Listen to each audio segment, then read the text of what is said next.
طيب بسم الله الرحمن الرحيم إن الحمد لله نحمده تعالى ونستعينه ونستغفره ونعوذ بالله من شرور أنفسنا ومن سيئات أعمالنا من يهده الله فلا مضل له ومن يضلل فلا هادي له وأشهد أن لا إله إلا الله وحده لا شريك له وأشهد أن محمدا عبده ورسوله وبعد أيها الإخوة والأخوات السلام عليكم ورحمة الله وبركاته.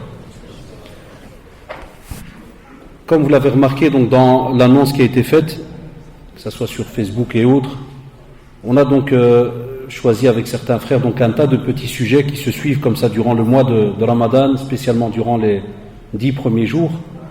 Et après avoir rappelé dans d'autres mosquées, comme vous l'avez remarqué, que ce soit la mosquée Al-Amal, Sunna et aujourd'hui à la mosquée Al-Khalil, donc ce jour, donc jeudi le 25 juin, on a remarqué que Allah subhanahu wa ta'ala, avec ce bienfait immense qu'il nous a donné, donc de pouvoir jeûner ce mois de Ramadan, il nous a demandé, et on l'a rappelé à maintes reprises depuis le début du mois de Ramadan, lorsqu'il nous a dit, le prophète sallallahu alayhi wa sallam, Man sama Ramadana imanan wa ihtisaban ghufira lahu ma taqaddama min dhanbih, et wa man qama Ramadana imanan wa ihtisaban ghufira lahu ma taqaddama min dhanbih. Il y a ces deux conditions qui sont très très importantes, c'est-à-dire de jeûner avec foi et en comptant sur la récompense. La manière, subhanallah, de jeûner avec foi introduit le sujet d'aujourd'hui, qui est dans le domaine du comportement, un des sujets, si pas les plus importants, subhanallah, c'est ce qu'on appelle donc al-ihsan, la bienfaisance. Des fois aussi, on parle d'excellence. Ça veut dire que nous, en tant que musulmans, lorsque normalement on met en pratique un acte d'adoration, lorsqu'on vit sa journée en tant que musulman, elle est toujours rattachée, cette journée, cette adoration, cette vie, à certains mots. On jeûne, imanan wa ihtisaban. On s'occupe de nos parents comme il se doit, on va le voir juste après. On va te parler, subhanallah, de l'ihsan. Comment est-ce que tu dois fonctionner avec eux?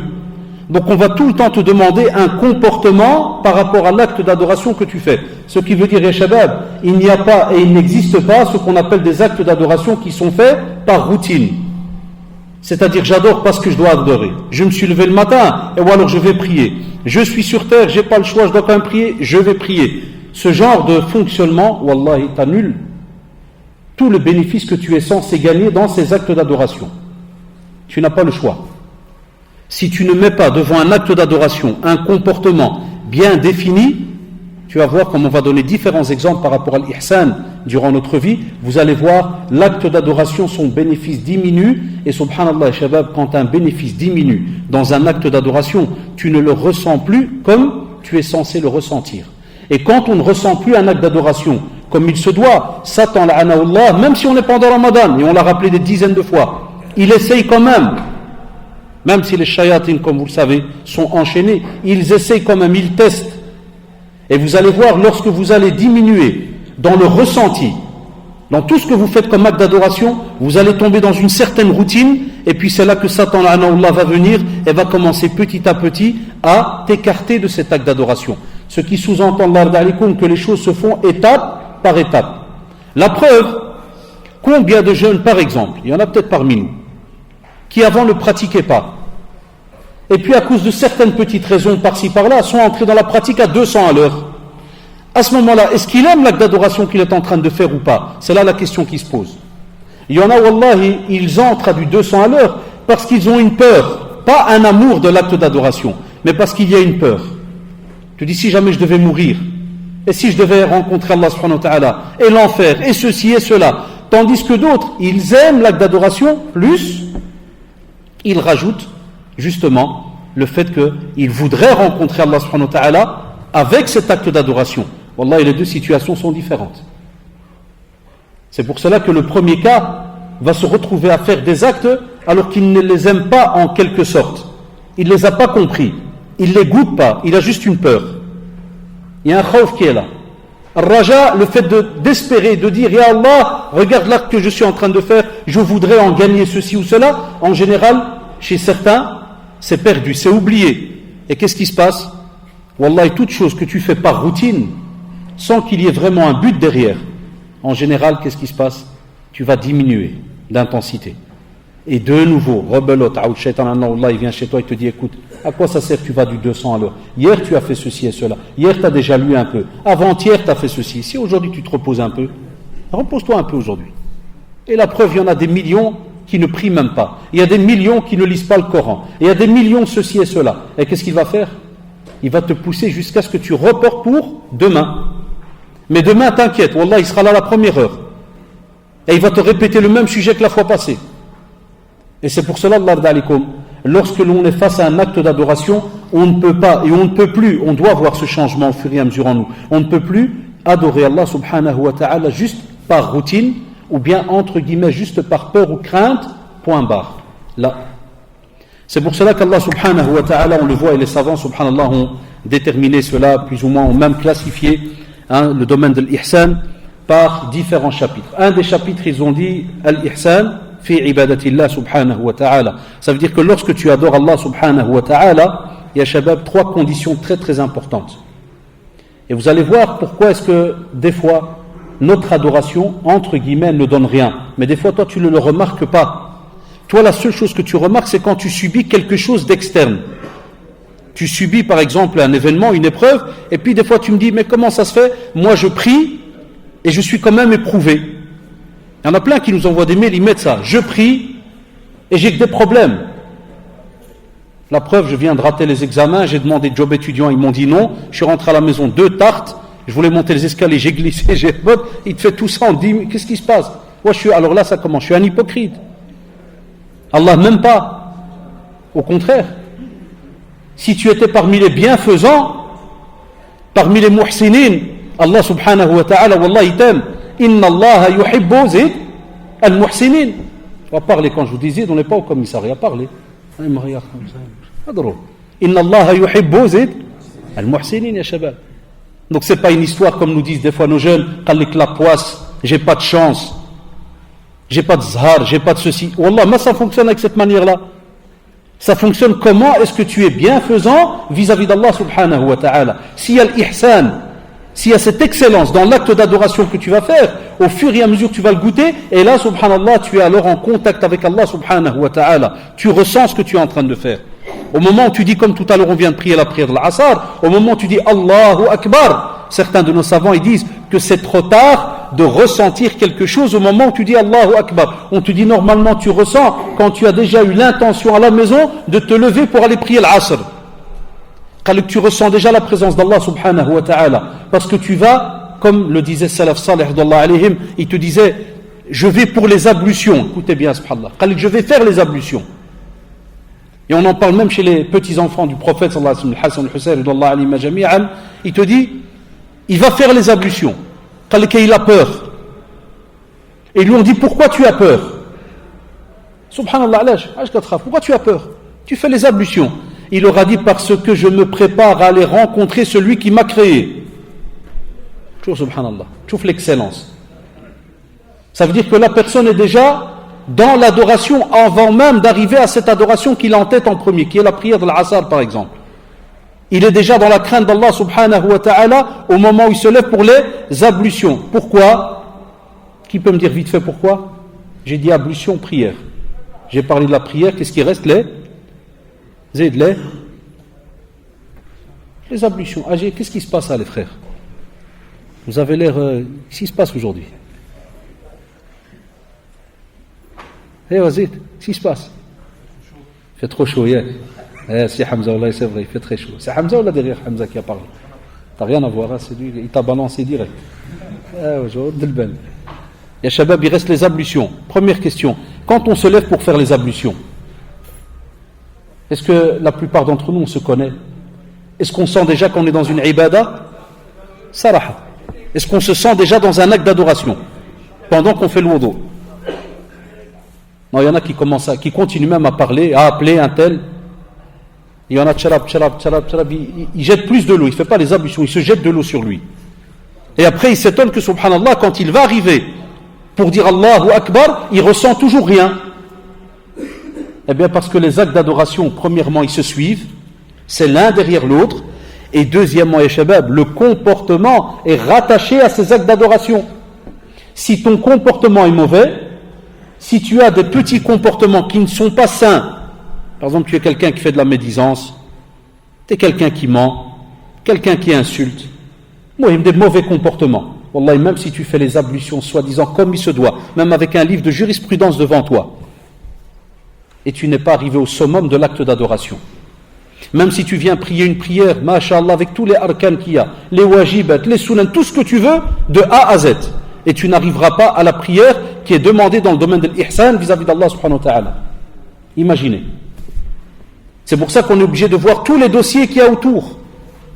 Et dans le domaine de l'ibada, dans le domaine de l'adoration, le premier cas, qu'est-ce qu'on te dit? On te dit, on doit retrouver chez toi l'ihsan, l'excellence, lorsque tu es rattaché à tout ce qui est les obligations apparentes et internes. Subhanallah, on a effectivement un shabab, on oublie ça. On a un tas d'obligations que l'on voit, elles apparaissent sur l'être humain. Mais on a aussi des actes d'adoration qui entrent dans des chapitres bien précis dans le domaine de l'aqidah, de la foi, du dogme, et qui sont internes par rapport à qu'est-ce que tu crois, qu'est-ce que tu conçois par rapport à certaines choses, quelle est ta croyance. Quand on te dit telle et telle chose dans le domaine par exemple de la religion, qu'est-ce que intérieurement tu ressens? Si jamais on te dit écoute telle chose, wallah il ne faut pas le faire, c'est pas bien. Si intérieurement tu commences à parler, mais à l'intérieur en disant ça c'est kharbir, ça c'est du n'importe quoi, ça c'est ceci ou cela, on te dit subhanallah, l'intérieur est un endroit que toi tu n'as pas entre les mains, ça, mais wallahi c'est lui qui va définir aussi ce qu'il y a à l'extérieur. On a deux façades, ya shabab. Le musulman il a deux façades, interne et externe. Eh bien on te dit si jamais tu veux exceller dans le domaine de l'adoration, fais en sorte d'aller revoir aussi intérieurement qu'est-ce qu'il y a. On parle souvent de nafs, de l'âme, et on a fait beaucoup de conférences là-dessus, vous vous rappelez, les sujets sur la purification de l'âme, qu'on est censé purifier tous les jours. Chaque fois on est censé revoir nos comportements, nos manières, nos habitudes. On doit les revoir et on doit aussi aller demander à ceux qui sont autour de nous qu'est-ce qu'on pourrait revoir. Pourquoi? Parce que si tu es malade intérieurement, wallah, quand tu vas venir mettre en pratique un acte d'adoration, il ne pourra jamais. Même si toi, Allah, dans ta tête, dans ta théorie, tu penses que, mashallah, tu as fait une bonne prière. La preuve, c'est que Allah subhanahu wa ta'ala nous dit, si on veut une vraie prière, il te dit Inna as-salata tanha 'anil fahsha'i wal munkar. Ça sous-entend, ya shabab, inna, comme vous le savez, il y a un ta'kid là, il y a une certitude, il n'y a aucun doute. La prière, as-salat, tanha, ça veut dire celui qui normalement, vous voyez comment est-ce qu'on fait l'équation à l'envers? Celui qui normalement pense avoir prié une bonne prière, si jamais quelques minutes après, il sort maintenant spécialement en Ramadan. Vous avez vu, pendant la prière, on a été un peu perturbé par des klaxons. Ça, oulala. Tout à l'heure, j'étais avec mon fils, on descendait la rue. Je voulais rendre visite au directeur de Khalil. Hafidahullah, je descends là. Ça klaxonne comme des dingues. Et vous savez pourquoi? Parce qu'il y avait une sœur qui traversait la rue avec une poussette. Encore un peu, ils auraient aimé lui dire soit dégage, ou bien vole, ou bien largue la poussette et traverse et revient après la chercher. Et exprès, parce que c'est notre métier, ce qu'on appelle l'espionnage halal, exprès, je regarde dans les voitures. Wallah, j'ai regardé. Il est témoin, je regarde. Et on voit nos familles, donc le frère avec son épouse, hijab, kada, première voiture, deuxième, des familles musulmanes. Il se peut que la personne va aller jusqu'à telle commune, va stationner, c'est l'heure de l'Asr, qu'est-ce qu'il va faire? Il va venir prier. Quelle concordance avec les deux actes? Les gens n'y pensent pas. L'action qu'il vient de faire maintenant, par exemple, de semer la zizanie, crier, tout ce que tu veux, il va rarement coller cela à la prière qu'il va faire un quart d'heure après. Ça, c'est notre problème qu'on a aujourd'hui. On ne colle pas les choses. C'est comme si, subhanallah, on excelle au moment où on est là debout. Et on pense exceller, on pense être bien, mashallah, au moment où on est debout. Et dès que l'on sort, pour nous, ça c'est terminé. On est où? La loi de la jungle. On est dans un autre territoire. Et là, on va montrer autre chose. Soit on va montrer du positif, mais ne touche pas. Il ne faut pas m'embêter. Parce qu'alors là, je vais te montrer autre chose. L'excellence, al-ihsan, c'est lorsque, subhanallah, toutes les obligations que tu as, il y a le frère, il y a la sœur, toutes les obligations que tu as, tu fais ton possible qu'elles soient, mais vraiment faites comme il se doit, et attachées l'une à l'autre. Amma Allah, il y a les jeunes. Si jamais il y a un maillon qui manque, vous avez remarqué, c'est pour ça qu'on a un tas de choses. Et là, vous avez la réponse de la question que j'ai dit tout à l'heure, quand certains jeunes nous disent « Et comment ça se fait, j'ai que des problèmes ou ceci ou cela ?» Naam, il y a des problèmes qui nous touchent. Et effectivement, c'est un ibtila. C'est une épreuve donnée par Allah subhanahu wa ta'ala pour tester notre foi. Ça, il n'y a pas le choix. Mais on sait très très bien qu'il y a certaines épreuves qui sont là, mais bima kasabat aydikum, parce que l'on fait un tas de choses. Elles émanent de nous-mêmes.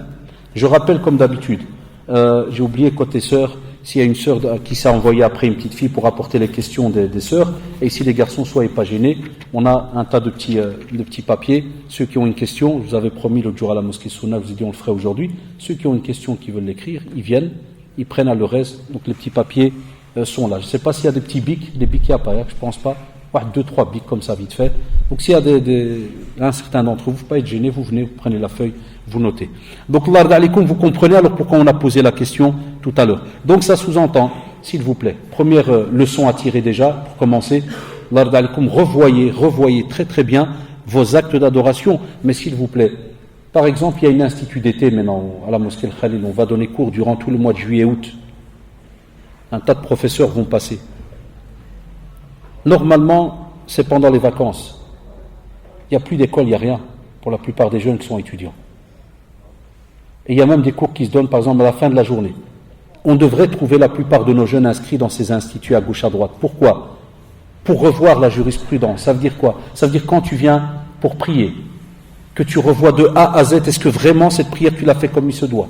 Quand tu vas, par exemple, faire tes ablutions, que tu revois vraiment, comme on dit, de A à Z, comment est-ce que ces ablutions se font.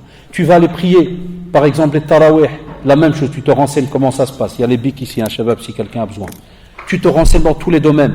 Tu vas jeûner, la même chose. Tu vas voir qu'est-ce que l'école du jeûne, comment est-ce qu'on jeûne, qu'est-ce qui peut vraiment embêter ce jeûne. Mais pas ce qu'on appelle la fameuse lecture, juste avant le Ramadan, le mois de Ramadan, pour tout simplement savoir qu'est-ce qui manque à gauche, à droite, et puis une fois que le Ramadan est passé, on le met à côté. Là, de nouveau, on a une preuve qu'il n'y a pas d'excellence dans l'acte qu'on a fait. Pourquoi ? Parce que Allah subhanahu wa ta'ala, lorsqu'il a dit « Ya ayyuhalladhina amanu, kutiba alaykumus siyam, kama kutiba ala alladhina min qablikum, la'allakum tattaqun » De nouveau, un comportement.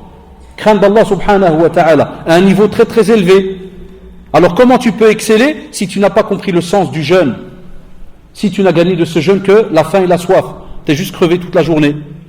Là, ce jeûne, il a de nouveau une trace qui va laisser sur ton comportement. Et al-ihsan, wallahi, ce mois-ci, à Shabab, si vous ne profitez pas de ce mois-ci pour acquérir ce ihsan, cette bienfaisance, comment est-ce qu'on pourrait l'acquérir en dehors de Ramadan ? Parce que pendant Ramadan, le corps est apte, il est prêt à accepter cela.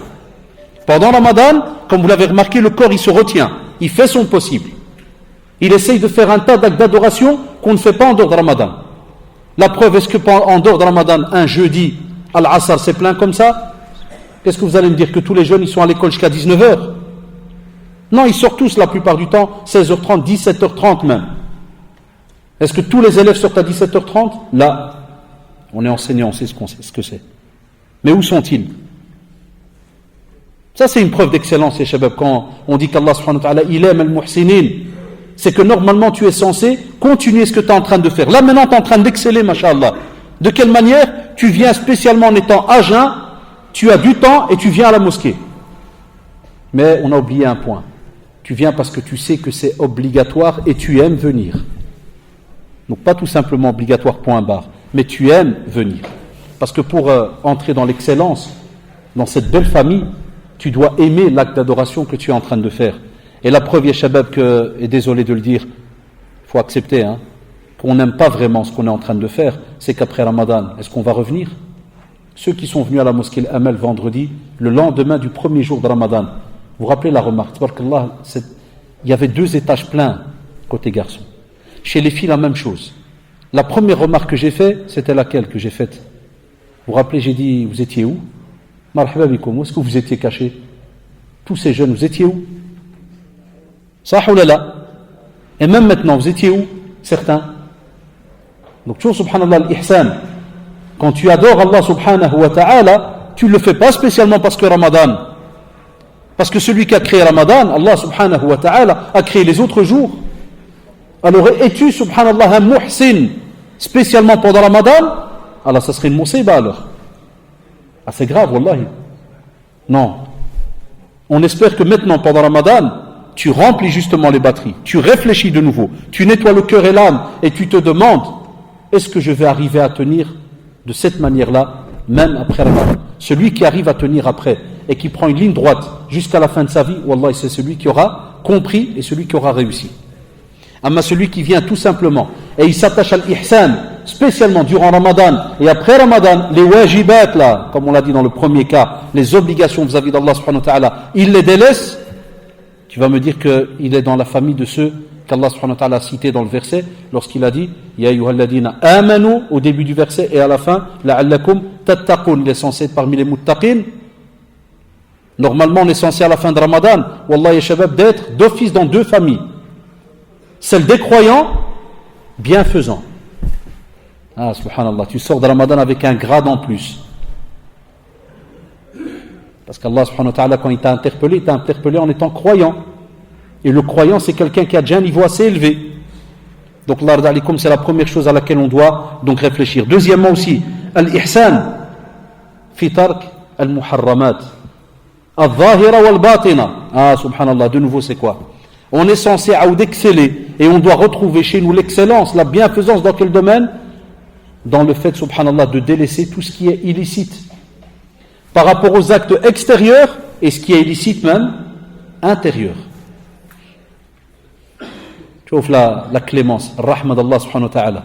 Il nous prévient à l'avance parce qu'il sait que l'être humain, il peut montrer une belle apparence, comme maintenant. Une belle apparence, on est là, mashallah, on écoute Kada. Mais il se peut que quelqu'un a déjà un plan pour d'ici 22 heures. Il a peut-être déjà un plan. Quel plan? Et on va vous le rappeler tout Ramadan s'il le faut. Et même après Ramadan. Tous ceux qui vivent des relations haram. C'est ça que le jeune il dit non, mais c'est que ma copine. Et ouais? Parle-lui maintenant. Non, maintenant on ne peut pas, monsieur, c'est à 22 heures. Ça se fait pas maintenant. Maintenant on est saïmine, ça se fait pas. On ne peut pas parler avec elle maintenant. Et toute la journée il va crever de faim. Et le comble, wallahi ya shabab, c'est qu'il se peut même avant le maghrib, il va prendre un Coran. Et il va lire quelques pages. Et juste avant le maghrib, Allahumma laka sultan, et il y aura un beau adhan de la Mecque en fond. Peut-être même un petit pleur, une petite goutte. Crocodile, avec la goutte qui va tomber là. Non, c'est la vérité, wallah, il est là, wallah. Puis il va manger, il va se lever, maghrib. Il va peut-être même venir prier ici, le maghrib. Et à 22h30 pile, ah ouais. Là, c'est comme s'il enlève Jillaba de Ramadan. Tu vois, j'espère 20 heures, frère. Hein? Ça va? Et naam, je 20 heures quasi. J'espère 20 heures que je te porte. Oh, maintenant, je suis chez le Khalbi, je suis un peu. Et puis il enlève, et là il sort et on est parti dans le haram jusqu'à 1h du matin. Chaque soir, à chaque fois qu'on vient ici, par exemple, prier, parce que bon, on est habitué, on vient ici, on prie à Al-Khalil, par exemple, vous montez, je m'en fous, là, je prends le risque, même si jamais ils l'apprennent et qu'un jour ils m'agressent, je m'en fous, non, là, je prends le risque. Tu montes jusqu'à la place, vous voyez, 22 Pérebaume, le grand boulevard, tu montes de l'Aunois, jusqu'au fond, il y a un grand boulevard, ça, grande rue, 22 Pérebaume. Tu prends premier à droite, il y a un salon thé ou pas? Il est plein à partir de quelle heure? On vient ici, on prie Tarawih, vous savez très bien qu'on tarde. Wallah, tu montes, c'est encore ouvert. Tu viens pour prier, c'est ouvert, c'est plein. La terrasse, elle est pleine. Il y a des endroits, j'ose aller parler, là, j'ose pas. Parce que là, j'ai vu, il y a que des haïstas, des grands. Des fois, je vois des petits jeunes, j'ose aller encore parler. Et encore. Maintenant, on vieillit. Avant, on avait encore le... Ben, tous les soirs où on passe là, c'est plein. Ils ont jeûné ou pas? Wallah, il dit jamais à nous fait, hein. Allah yahdina jami'an, wa qu'Allah nous guide tous. Vous allez à la place Molenbeek, la même chose. Combien il y a de salons de thé à Aoud? Combien sont pleins jusqu'à 1h du matin? Ils ont jeûné ou pas? Où est l'excellence? Où est la bienfaisance par rapport à cet acte que tu viens de faire pendant une journée? Ne penses-tu pas, ya Abdallah? Et ici je vis spécialement les hommes parce que voilà, le salon de thé, alhamdoulilah qu'il n'y a pas encore nos sœurs qui y vont, mais presque. Ah oui, il y aura un moment. Non, vous inquiétez pas, ça viendra. Tu as jeûné toute la journée pour aller après, entre guillemets, perdre tout ce que tu as gagné d'une journée de jeûne, à rester pendant que les gens, les musulmans, sont en train de profiter du mois du Coran, Shahrul Qur'an, et toi tu es assis dans un café pendant 2 heures. Tu n'as jamais pensé que tu vas rencontrer Allah subhanahu wa ta'ala? Tu n'as jamais pensé que tu as une relation avec le Coran? Shahrul Qur'an hada, Shahrul Ramadan, alladhi unzila fihi al-Qur'an. C'est une guidance. Et le Coran y a été révélé. Il n'y aura pas de questions. Il n'y aura rien le jour du jugement dernier. J'ai jamais dit, et vous le savez, qu'un salon de thé il est haram. Jamais de la vie j'oserais le dire. Et ce n'est pas le cas. Si c'est calme et tout, après Tarawih, on peut monter avec les frères, s'asseoir, boire un petit jus. Wallah, c'est pas un problème. Même au pays, il n'y a pas de souci. Mais Allah yarda alik, tu as commencé à exceller depuis l'aube. Depuis l'aube, tu as voué ta journée à Allah subhanahu wa ta'ala. Et tu veux, wal'iyadu billah, la terminer en beauté, en restant assis dans un café pendant 2 heures, ou devant la télévision pendant 2 heures. Et le Coran est en train de se lire pendant 2 heures. Et après, on s'étonne qu'Allah subhanahu wa ta'ala envoie sur nous des épreuves, des calamités, des massa, et bien ainsi de suite. On doit s'en vouloir à nous-mêmes, les shabab. Al-Muharramat, les interdits à Shabab, vous le savez très très bien. C'est toute personne qui va commencer à entrer dans une limite qui a été délimitée par Allah subhanahu wa ta'ala. Mais wallah, il va se faire du mal à lui-même. Wa man yata'adda hududallah faqad zalama nafsa. Tu te fais du mal à toi-même. Tu ne fais pas du mal à ton père, ta mère et ainsi de suite. T'inquiète, eux ils te font la da'wa, ils te disent. Encore hier à la sortie de l'école, un père en remontant vers Boxtal, il vient et me dit, ça, au feu rouge, c'est à 2 minutes, mon fils, j'arrête pas de lui dire, prie, il veut pas, même pendant Ramadan, les shabab. Imaginez, il y en a qui pensent que non, allez, Ramadan, non, les limites sont dépassées. Et on ose. Ce qu'on n'osait pas faire il y a peut-être 20 ans, même ici, pour nous, ceux qui sont menés ici en Belgique, ce qu'on n'osait pas faire il y a une vingtaine d'années, commence à être fait maintenant à l'aise, comme si de rien n'était. Eh bien tu te fais du mal à toi-même. Et tu fais du mal à ton âme. Et ton âme, si tu lui fais du mal, c'est elle qui va commencer à gérer ce corps. Et ce corps, à ce moment-là, tu le vois à la perte, parce que le jour du jugement dernier, tous les membres, tes mains, tes pieds, ta bouche, cerveau, tout, va soit témoigner pour toi, soit va témoigner contre toi. Alors soit tu es fou, soit il y a un problème, soit tu es intelligent, mashallah. Si tu es intelligent, profite. Ce mois, si on ne sort pas de ce mois, en étant des muhsinin, billah alaikum ya shabab, quand est-ce qu'on va le devenir? Si pendant ce mois où on offre et on fournit un effort immense, on ne veut pas entrer dans l'ihsan, quand est-ce qu'on va y entrer, ya shabab? Et al-muharramat, tout ce qui est aussi interne, dans le domaine par exemple de l'aqidah, tout ce qui est le domaine du shirk. Bon, alhamdulillah, ici en Belgique, plus ou moins, beaucoup de jeunes, ils pensent qu'on est à l'aise. Mais attention, même ici, on a des charlatans. Même ici, on a des voyants, des magiciens, Hier, dans une des discussions que j'avais avec un frère, miskin, un conseil, il me demande un conseil, qu'est-ce qu'il me dit? Il me dit, ma mère, je m'excuse de citer la mère, parce qu'il y a un petit pourcent, c'est souvent des fois nos mamans, mais qu'est-ce que tu veux? Il me dit, ma mère, elle veut absolument que je me marie avec une cousine au pays, et on va aller au Maroc le 1er juillet. Et moi, je veux une autre fille, mais je veux une fille d'ici. Et ouais, il me dit, ma mère, elle m'a dit que samedi, on a rendez-vous avec un frère. Pourquoi faire? Elle m'a dit, va te préparer un petit paquet, parce que t'es pas bien. Ces questions-là, on en parlait il y a plus de 1400 ans. Ça, le prophète a passé 23 ans à éduquer toute une communauté qui était attachée à des intermédiaires. Des gens qui, des fois, wallah, étaient sincères. Il fallait voir, ceux qui se convertissaient le disaient, on était sincères. On avait peur que telle calamité nous touche, donc on instaurait un nouveau petit Dieu. Un point où certains compagnons, vous connaissez les histoires avec Omar ibn Khattab et bien d'autres compagnons d'Allah alayhim, ils inventaient, ils fabriquaient des fois un petit Dieu. Par exemple, soit avec de la pâte de date, ou bien genre de chocolat, et tu vois le style, comme si tu as fait un petit Dieu en chocolat en Côte d'Or. Et puis il disait, le jour où on crevait de faim, le premier qu'on regardait, c'était qui? Allah, qu'on regardait le petit Dieu là. Puis on se disait, ok, on crève de faim ou bien on drape le morceau de chocolat là. Wallahi, ils allaient manger leur Dieu. Dès qu'ils le mangeaient, ils regardaient, est-ce qu'il va y avoir une monséba ou pas? S'il n'y avait rien, ils se disaient, alhamdoulilah, il a été gentil avec nous. On en refait un autre pour demain. Et chaque semaine qu'il sort au wahid, il le mange. Et tu vois.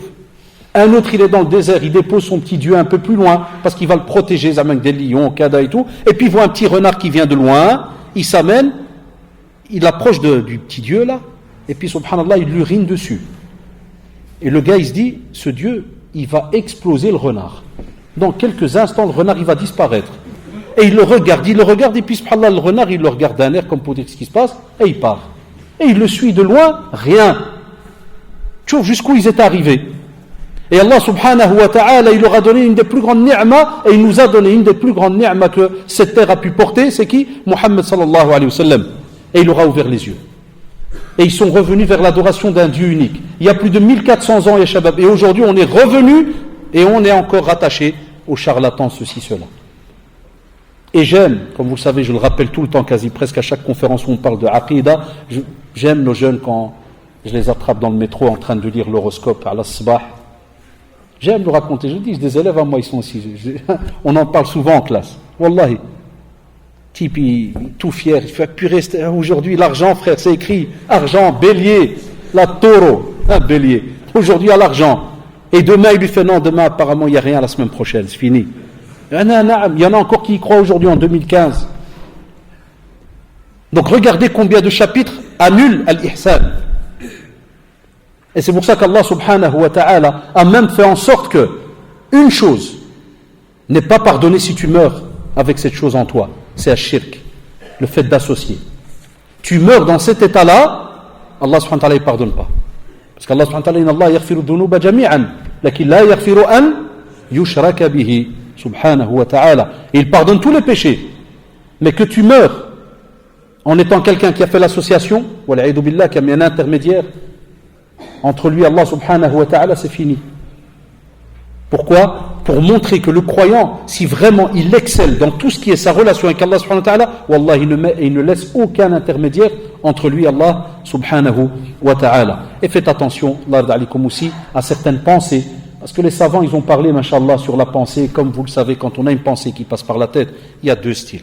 Il y a celle où tu n'as pas eu le choix, elle est venue. Des fois, il arrive même en classe, toi tu parles aux élèves, puis tu vois un, il rigole tout seul, 3 secondes.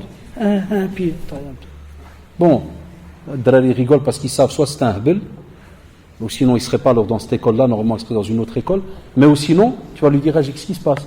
Il va dire, Wallah, monsieur, subhanallah, je t'écoutais, puis il y a quelque chose, tout ce qui est passé devant moi. Tu vois, ça, il a été demandé au professeur. Est-ce qu'on va être pris, questionné, responsable de ces pensées furtives qui viennent? Comme des fois le fait Satan, la vie waswisu fi sudur, elle vient à la seconde. Et il commence à t'envoyer quelques propos furtifs et il te déconnecte de la réalité dans laquelle tu étais. Et spécialement quand c'est le domaine religieux. On sait très bien qu'Allah subhanahu wa ta'ala ne nous prendra pas rigueur par rapport à cela. Amma, les pensées, tu vois, subhanallah, notre belle religion, elle a été, wallah, structurée tous les détails de notre vie. Amma, que tu t'assis et tu commences à réfléchir en disant, ouais, ce soir je vais aller, je vais connecter, je vais faire, je vais. Ne me dis pas, oh, c'est passé comme ça. Non. Wallahi, tu es responsable de cela. Tu vois, c'est interne, ça, mais tu es responsable. Et c'est comme ça même dans le domaine relationnel, les pensées qui sont tordues, oser. C'est pour ça qu'on nous éduque. Regardez, subhanallah, pour qu'on ait un musulman qui arrive à l'excellence, Allah subhanahu wa ta'ala nous demande de baisser le regard, de faire attention à ce que l'on voit et ainsi de suite. Pourquoi? Pour que cette excellence dans la relation qu'on a entre nous et Allah subhanahu wa ta'ala, elle ne soit entachée par rien d'autre. Et c'est pour ça qu'on vous dit chaque fois, fais attention, baisse le regard, parle pas n'importe comment, ne va pas là, ne touche pas à ceci, ne t'habitue pas à faire tel et tel acte parce que si jamais il devient un automatisme chez toi, t'es foutu, ouzid. Aussi le troisième point, al-ihsan, fi sabr, ala al-maqdurat. Ça veut dire, ya shabab, que chacun d'entre nous est rattaché à un destin. Et le destin de l'Arda alikum, il peut être de toutes, on va dire entre guillemets, de différentes manières, différentes sortes. Des fois, un destin, ça peut être quelque chose qui va te toucher d'externe, et des fois, ça peut être quelque chose interne. Un exemple, quelqu'un qui, subhanallah, du jour au lendemain, il se lève le matin, rempli d'angoisse. Et il ne se sent pas bien, il essaye, il appelle, il essaie de trouver une situation, kada. Voilà, Allah subhanahu wa ta'ala fait que tu as été touché par quelque chose. En général, grosso modo, on va voir, on se pose des questions, qu'est-ce qu'on a fait de mal peut-être, qu'est-ce que ceci, cela. Si, alhamdulillah, on estime qu'on n'a rien fait qui puisse faire en sorte qu'on va être touché par cela, on dit alhamdulillah, voilà, alhamdulillah subhanahu wa ta'ala, accepte et puis commence d'abord à te médicamenter de toi-même, lecture du Coran sur toi-même, kada et autres, les invocations, et ainsi de suite. Et puis, si ça va plus loin, demande de l'aide à quelqu'un d'externe. On a un destin aussi qui nous touche. Je vous l'ai dit tout à l'heure, mais on y est maintenant. Des fois, extérieur qui vient à nous, soit Allah subhanahu wa ta'ala nous envoie des personnes qui nous font du mal. Dans ces personnes, ça peut être des personnes âgées, comme ça peut être des enfants, comme ça peut être aussi du matériel, quelque chose qu'on touche, l'argent. Innama amwalukum wa awladukum fitna. Les enfants peuvent être un bienfait immense, comme ils peuvent être une épreuve. C'est vrai ou pas? Les jeunes, ils doivent dire oui. Ils savent ce que c'est. Il y en a qui sont encore chez eux à la maison, ils savent ce que c'est. Ils savent qu'est-ce qu'ils font de bien vis-à-vis de leurs parents, et ils savent qu'est-ce qu'ils font de mal. Chacun d'entre nous sait comment est-ce qu'il est. Eh bien, subhanallah, l'argent a la même chose. L'argent, tu peux le recevoir, tu peux l'employer à bon escient, comme tu peux en faire n'importe quoi, dans le haram. L'argent est une épreuve. Bon, les petits jeunes entre nous, à votre niveau, on va dire, quand vous ne travaillez pas, je crois que je vais vous donner une image très rapide. Quand pendant un mois, tu n'as pas 1 euro en poche, puis un jour, tu as fait un de ces trucs à la maison, tu as aidé, machallah, tu reçois, on va dire, 20 euros. Est-ce que tu marches de la même manière ce jour-là? Voilà, vous souriez parce que vous ne marchez pas de la même manière. Tu deviens un coq ce jour-là. Je dirais qu'il n'y a pas plus riche que toi. Tu perds les 20 euros. T'es comment? La marche, elle change. Le visage, il change. Tu les récupères, comment tu es? Tu vois, subhanallah. De nouveau, le sourire, il revient. Tu ouvres l'être humain. Tu ouvres l'être humain, comment il est face au destin. Maladie, la même chose. Tu es en bonne santé, chaque fois que je te rencontre, et mashallah frère, qu'est-ce qui se passe? Yak? 3 semaines après, touché par la maladie, grave, kada, et frère, Allah, je sais pas ce qu'il y a, ça. Et regarde déjà avec des yeux froncés. Il va même pas te dire alhamdulillah. Et il va même pas dire alhamdulillah ala kulli hal. N'importe quelle situation qui pourrait toucher, on dit alhamdulillah. N'importe quelle situation qui nous touche. La santé revient, il ressourit. Alors maintenant, la question qui se pose dans le domaine de l'excellence vis-à-vis d'Allah subhanahu wa ta'ala, c'est qu'on te dit al-qadar, khayrihi wa sharrihi, hulwihi wa murrihi. Tu l'acceptes, wallahi, qu'il soit succulent, bien goûteux, mashallah, où tu es content, ou qu'il soit des fois bien amer. Qu'il y ait un destin qui te paraît mauvais à tes yeux, ou qui te paraît bon. Pour nous, en tant que musulmans, wallah, il est bon sur toute la ligne. Al-qadar, le destin, quand il nous touche, pour le musulman, wallah, il est bon sur toute la ligne. Et c'est pour cela, Allah, dans notre comportement, si on veut exceller, jamais le musulman, quand il est touché par une épreuve, il lève les yeux vers le ciel et il commence à dire pourquoi moi et pas un autre. Combien de fois quand j'étais au Merkez, j'avais des gens parmi les styles de personnes qui venaient, wallah, il va traverser tout Bruxelles pour venir jusqu'au centre islamique. C'est quoi la question à frère? Il me dit, comment ça se fait que moi je prie? J'embête personne, je suis bien avec mes parents, je fais tout. Et pas de travail, pas de femme, je suis toujours au grenier. Et il me dit, juste à côté de moi, j'ai un voisin, on a le même âge, c'est un scrène, un msrout l'walidin, il se shoot tout ce que tu veux. Et purée, il travaille, argent, voiture, il se la pète. Et moi je prie, il n'y a rien, shaht. Il y a toujours le mot rien. Alors ça arrive ou pas, shabab? Et naam. Ça, c'est parce qu'il y a une petite ambiguïté dans le programme que tu as installé dans ton cœur quand tu as commencé à pratiquer. Parce que tu as pratiqué en pensant que je pratique, tout va bien. Impossible que si je pratique, il y a quelque chose de mal qui peut me toucher. Là, je pratique, donc tout doit aller bien. Et c'est pour ça que la plupart des jeunes, quand ils discutent avec nous, c'est tout le temps la même remarque. Ah monsieur, c'est pas normal, hein, j'ai que des problèmes, moi je fais pas le haram. Ça sous-entend que je fais pas le haram, je dois pas avoir de problème. Au contraire, les shabab. Allah subhanahu wa ta'ala, il nous le rappelle dans Surat al-Mulk. Lorsqu'il a dit liyabluwakum ayyukum ahsanu amala. Il va nous tester. C'est-à-dire qu'il va voir qui d'entre nous chaque fois que l'on va être touché par un destin, par une épreuve, lorsqu'on dit qu'on est croyant, toutes ces situations-là, on va vous tester pour voir qui d'entre vous est le meilleur en action. Et qui d'entre vous, s'il est touché par un destin, il ne va pas faire marche arrière. C'est pour ça qu'Allah subhanahu wa ta'ala a parlé d'un certain groupe qui adore Allah subhanahu wa ta'ala à la harf. Ça veut dire qu'ils sont comme sur un petit fil. Dès qu'il y a un problème, ils lâchent. Et combien de fois, nous, dans notre métier, que ce soit d'enseignant, que ce soit dans la da'wah depuis de la vingtaine d'années, combien de fois on n'a pas, subhanallah, des personnes qui nous disent, ou bien nous plutôt, ils viennent chez nous pour nous dire, ouais, j'ai arrêté la prière.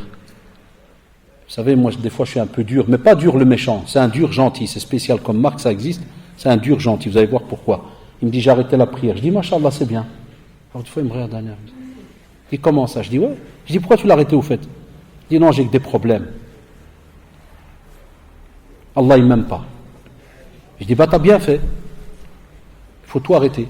Ouais, on va arrêter. Non, on va arrêter, ouais.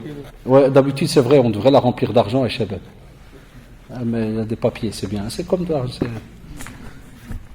Il me dit, non, j'en ai. C'est tout. J'ai que des problèmes. Allah, il m'aime pas. Ah, je dis, t'as bien fait.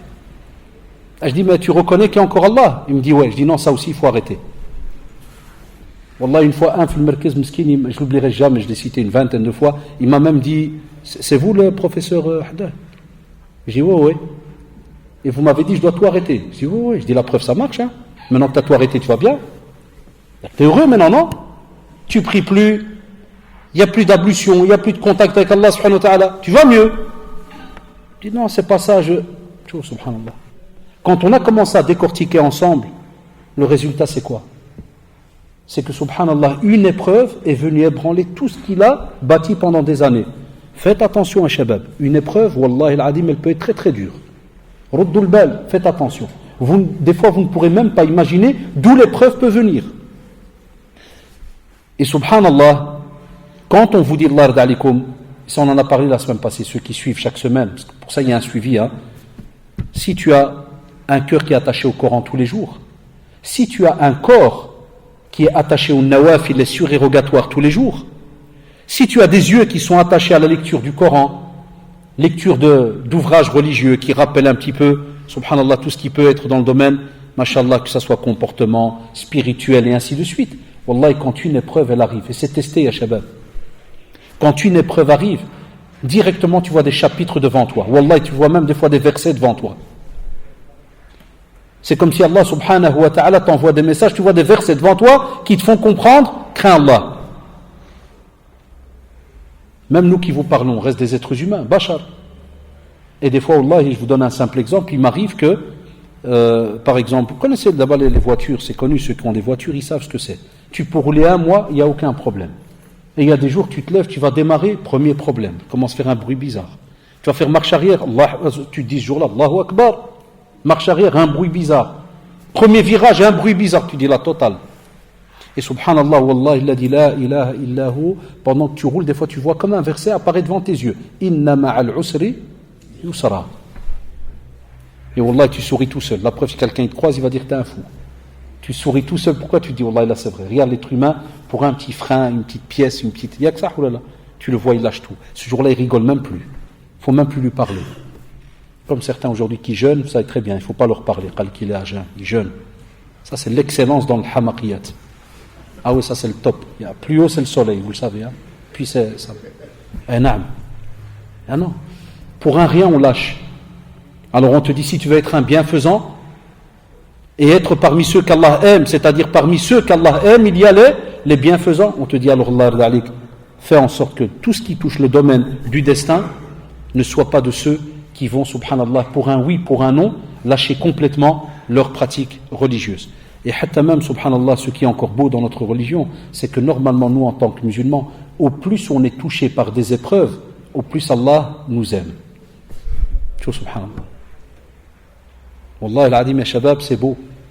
On te dit dans la sunna, au plus Allah subhanahu wa ta'ala t'aime, au plus il t'éprouve. Ça, tu dis ça à quelqu'un d'une autre pratique, il va dire, vous avez une religion de fou, ça. C'est votre Seigneur là qui est là. Au plus tu es éprouvé, au plus Allah subhanahu wa ta'ala efface tes péchés. Parce qu'Allah subhanahu wa ta'ala, il veut te remercier par rapport à l'acceptation de ce beau pilier de la foi qui est la foi en le destin.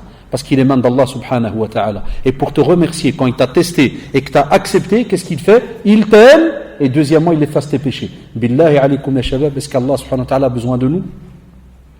Est-ce qu'Allah a besoin de nous? Là. Et même comme ça, il te dit, excelle et je t'aime. Excelle dans l'acte, accepte-le. Et reviens vers moi, je te pardonne. Je t'efface tes péchés. Allahu Akbar. Qui va te donner ça? Même pas ta mère ou ton père qui t'aime. Il ne pourrait pas te pardonner tes péchés. Ils sont entre les mains d'Allah subhanahu wa ta'ala. Pour revenir dans le domaine de tout ce qui est l'adoration vis-à-vis d'Allah subhanahu wa ta'ala, et shabab, il y a une phrase très très connue qui est reprise du hadith Jibril alayhi salam lorsqu'il est venu faire ce petit cours avec le prophète sallallahu alayhi wa sallam. Vous vous rappelez, on l'appelle souvent dans les ouvrages et dans les cours, on l'appelle hadith Jibril alayhi salam. Il parle, quand il est venu, qu'il lui a dit parle-moi de la foi, de l'islam, n'est-ce pas, shabab? Puis après un certain moment, on arrive dans ce hadith, tout au long du hadith, on arrive à Al-Ihsan. Parle-moi de cette bienfaisance, de cette excellence. Et là, vous avez cette fameuse belle réponse, mashallah, donnée par le prophète sallallahu alayhi wa sallam, qui était An ta'budallaha ka'annaka tarahu. Fa'in lam takun tarahu fa'innahu yarak. Ça, c'est le summum dans l'adoration. C'est que tu adores Allah subhanahu wa ta'ala comme si tu le vois. Et si tu ne le vois pas, sache que lui te voit. Nos savants, subhanallah, qu'est-ce qu'ils disent? Et Ibn Rajab, al-Hanbali rahimahullah, dans Jami' al-Ulum wal-Hikam, il a de belles explications qui sont données dans ce long hadith. Et parmi certaines explications que l'on a et que l'on retrouve chez d'autres savants aussi, ils te disent, lorsque tu commences un acte d'adoration, prépare-toi à te dire je suis face à Allah subhanahu wa ta'ala. Ça c'est le début de la phrase. An ta'budallah ka'annaka tara. Donc vous devez absolument avoir cet automatisme de vous dire chaque fois que je vais adorer Allah subhanahu wa ta'ala, c'est comme s'il est face à moi. Mais on sait très bien, regardez la beauté de cette religion. Shuf ar-rahma d'Allah subhanahu wa ta'ala. On sait très bien que tout le monde parmi nous ne pourra pas arriver à ce niveau d'excellence. C'est-à-dire d'adorer Allah subhanahu wa ta'ala comme si on le voit. Fal mashayikh nous disent c'est-à-dire si tu n'arrives pas à ce premier degré, fais au moins en sorte de ressentir quelque chose. Et quoi? C'est quoi la suite? Lui te voit. Au moins Allah Da'alik ressent cela.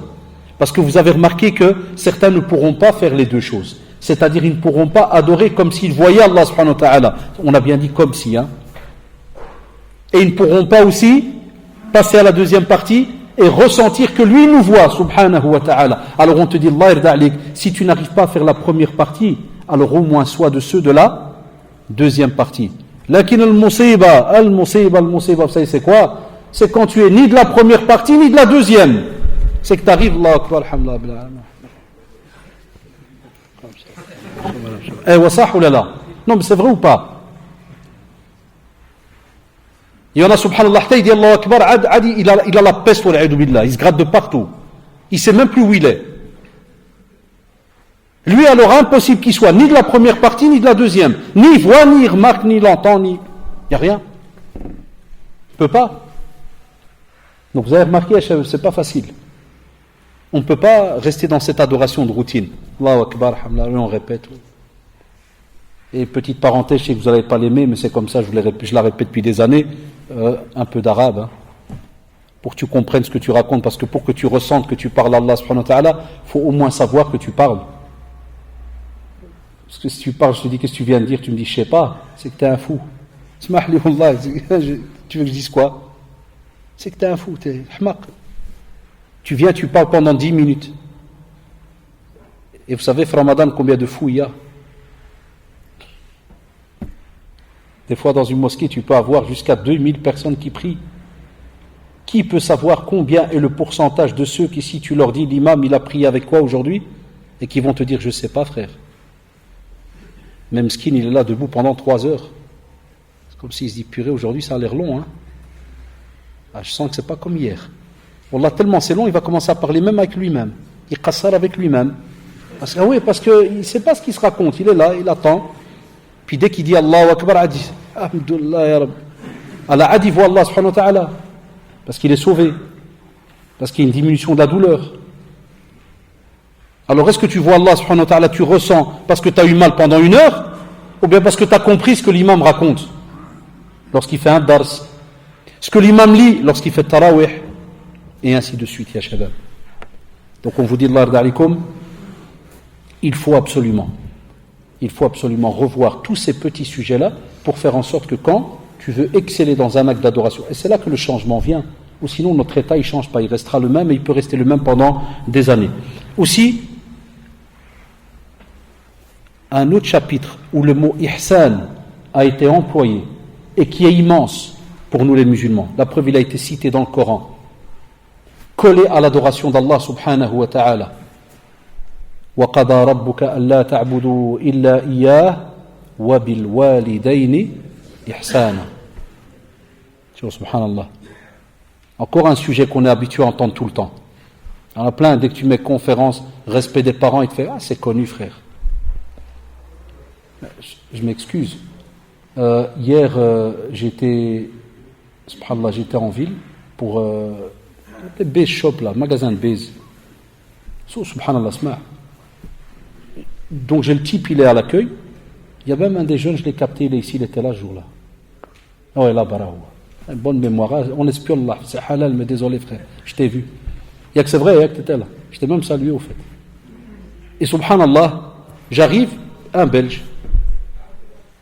Ouais, bonjour monsieur, je dis voilà, c'est pour Kada, alors il remplit tout. Puis il me fait, il remplit le papier, il me fait, votre profession, je dis, je suis enseignant, de quoi? Je dis, de religion. Ah, mais ça tombe bien, j'ai une question d'islam.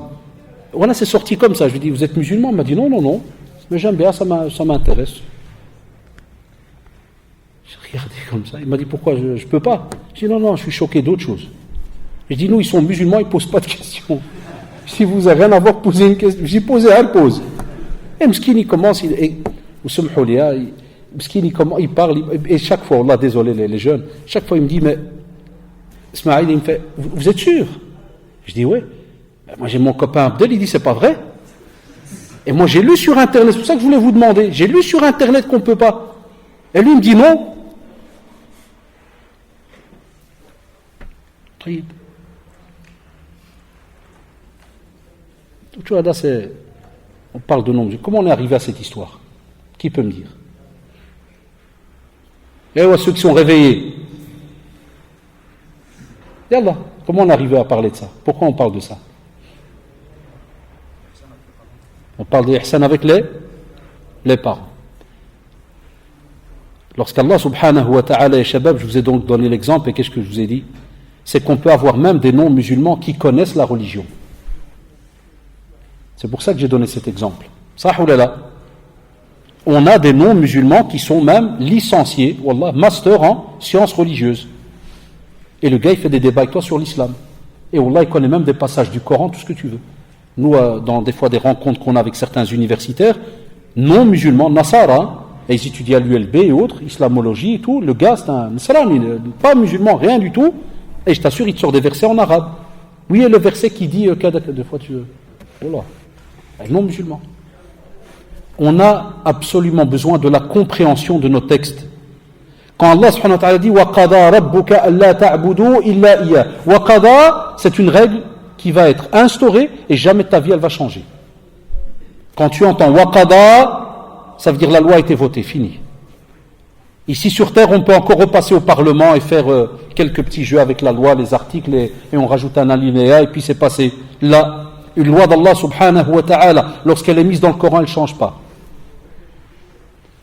Taïb, qu'est-ce qu'Allah subhanahu wa ta'ala nous a imposé? وَقَضَى رَبُّكَ أَلَّا تَعْبُدُوا إِلَّا إِيَّاهُ, on l'a dit tout à l'heure. On l'adore que lui subhanahu wa ta'ala, on lui rattache rien du tout. On lui associe rien. Les savants, ils ont dit attention en langue arabe. Wa, cette particule wa, subhanallah, c'est ce qui fait que ce verset, ils sont tous beaux les versets, mais c'est ce qui fait que ce verset est dangereux pour nous les musulmans. Pourquoi? Parce qu'Allah subhanahu wa ta'ala il a rajouté, ça veut dire que ton adoration n'est pas complète si, et seulement si. Qu'est-ce qu'il y a? Il y a quoi qui vient juste après?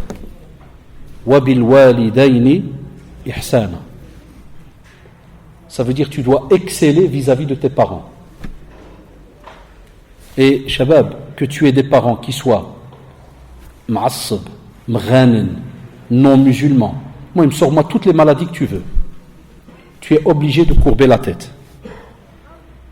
Il n'y a pas de baston de regard, hein. Il n'y a pas de les yeux dans les yeux jusqu'à ce que le premier qui va baisser un œil, comme ils le font certains. Il n'y a pas. Demain, on a vendredi, c'est demain vendredi. Et non, demain, on a réunion de parents, ça, les bulletins. Chaque année, c'est la même chose. Des parents devant nous qui disent à leur enfant, Allah dit 8 échecs. C'est tout. Toi, le jeune vient à son père, c'est tout. Là, avant, je parle de ma génération, peut-être qu'elle n'existe plus, Allahu A'lam. Déjà, les 8, t'es déjà mort. Il n'y a même plus tout. C'est toi qui es tous, fini. Ah, Wallah, toi, t'es déjà mort. Toi, il y a juste un corps qui est debout. Ah, ton âme, elle a déjà quitté le corps. Parce que tu vois déjà l'adab qu'il va y avoir. Les ad, nous, on nous cassait sur place. Vous, c'est en différé. Ah, tu rentres à la maison, blablabla. Ad, si vraiment il t'envoie une. Tu as déjà eu le temps de bien t'entraîner, tu as déjà serré les muscles. Nous, tu as le temps ni de serrer, ni de t'entraîner, ni de monter, ni de descendre. Il te donne, et puis après, Ad, vahmedullah, si tu es encore debout ou pas, s'il y a un bleu ou pas, Allah aoun. Mohim, vas-y, pars. Al-Ihsan, alors, qu'est-ce qui se passe? Non, on a des jeunes qui répondent.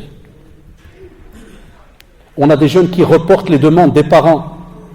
Ta mère, maintenant, ça y est, Ramadan, ça peut arriver, Mskina, qu'à la dernière minute, la famille appelle, on va passer, ou bien, elle veut rajouter, Mskina, un peu de soupe ou un peu de ceci ou cela. On va dire, Mohamed, va me chercher, chercher des oignons. Et il n'y en a pas à côté de la maison. On aime bien nous embêter. J'ai mon fils le plus grand, on aime bien l'embêter vélo. Il doit se taper, je ne sais pas combien à vélo, pour chercher un oignon, des fois un œuf. Et des fois, il dit, il n'y a pas moyen de manger sans cet œuf. Là. Le business, il commence. C'est obligé. C'est obligé. Rien que pour t'embêter, j'ai besoin de l'œuf. C'est des tests, il n'y a pas le choix. Tu ne peux pas dire non. Tes parents, ils viennent terminer de manger, il y a la table. Et je profite parce que mon fils est là, comme ça il entend que je dis à tout le monde, pas il croit que je le dis qu'à lui, parce qu'il croit qu'on a des fois des règles entre nous. Non, des fois on termine de manger, la table est pleine, spécialement en Ramadan. Tu as tous les enfants, ils commencent à se regarder. Qui va être le pigeon de la soirée, qui va ramasser. Et puis tu as les parents qui commencent à frotter la manche. Wallah yarda alikum, moi je me la table. Hambabakum, tu vois. L'époque a changé. Ça ou là.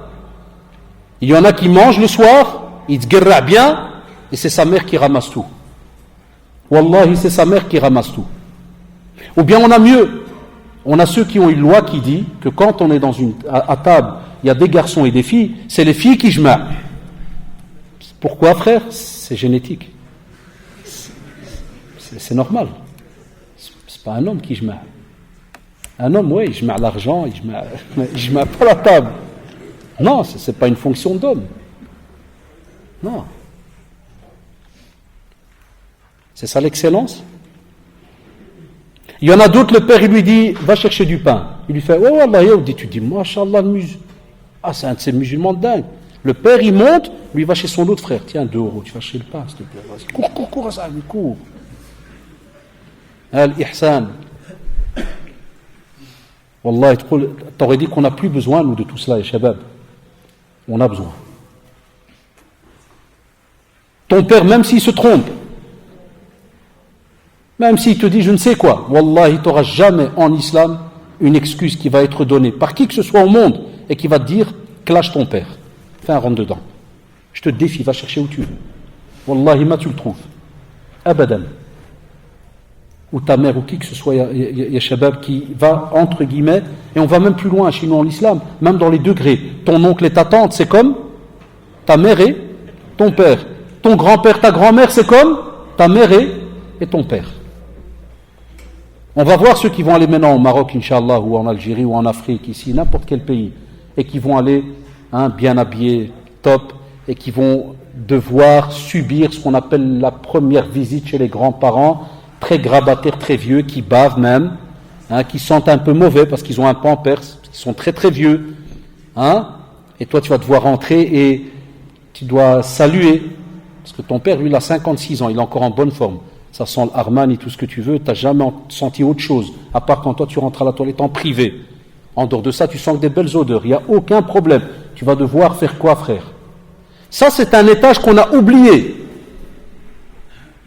Et on l'a vu nous-mêmes de mes propres yeux quand on descendait voir nos grands-parents, on avait des fois des personnes de la famille qui, wallah, ils ne venaient que le premier jour et puis plus jamais ils repassaient. Que le dernier quand ils repartaient alors en Belgique. Adi rentre, ça va, on est parti, hein, encore un peu, s'ils pouvaient parler français, ils t'auraient dit, dégage. Ni je t'ai vu venir, ni je t'ai vu partir. C'est la même chose. Wallahi. Donc, al-ihsan, lorsqu'on parle wa bil walidayni ihsana, nos savants nous disent, wallahi, même par degré, ya shabab. Ne réponds pas. On a un autre degré qu'on a oublié. Hatta même vis-à-vis des beaux-parents. Même les beaux-parents. Même tes beaux-parents entrent dans le chapitre des parents, parce que ton beau-père devient comme ton père. Et des fois, tu peux avoir aussi un beau-père qui est, appelle-le comme tu veux. Un mrouwen, un ceci, un cela, qui ne pratique pas, et peut-être même un non-musulman. Tu lui dois respect. Tu essaies de lui montrer les choses, tu sens que ça va être problématique, tu ne parles pas, et tu avances. Tout subhanallah. Et on pourrait dire beaucoup, je vous renvoie vers donc les conférences sur les parents. Et pour terminer, ya shabab, il y a plusieurs sujets, il y a 10 sujets. Je vous en ai cité que 2, je termine avec un troisième. Sinon on peut rester jusqu'à 10 heures. Le troisième, c'est lequel, ya shabab, spécialement durant le mois de Ramadan, c'est al-ihsan ila al-jar. Le mois de Ramadan, vous avez remarqué, les jeunes, il est toujours rattaché dans les conférences aux voisins. Toujours. Dès que Ramadan vient, il n'y a pas le choix.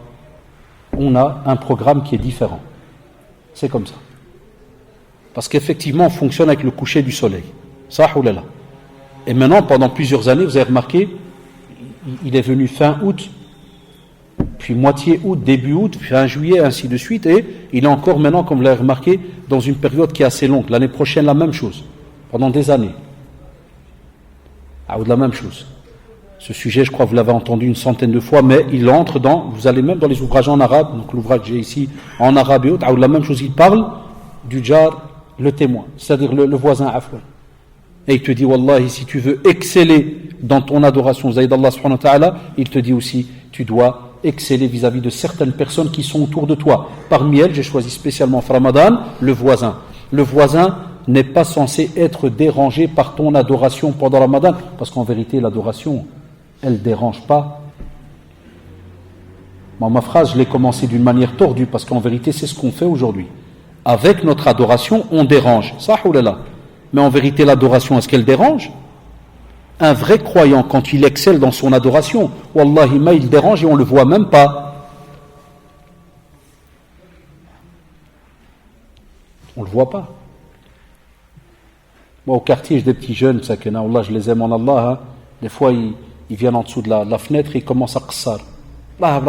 Quand j'ouvre la fenêtre, je leur dis, il est 1h du matin. Frère, c'est Ramadan, hein? Ça, c'est la réponse depuis 3 jours. C'est Ramadan.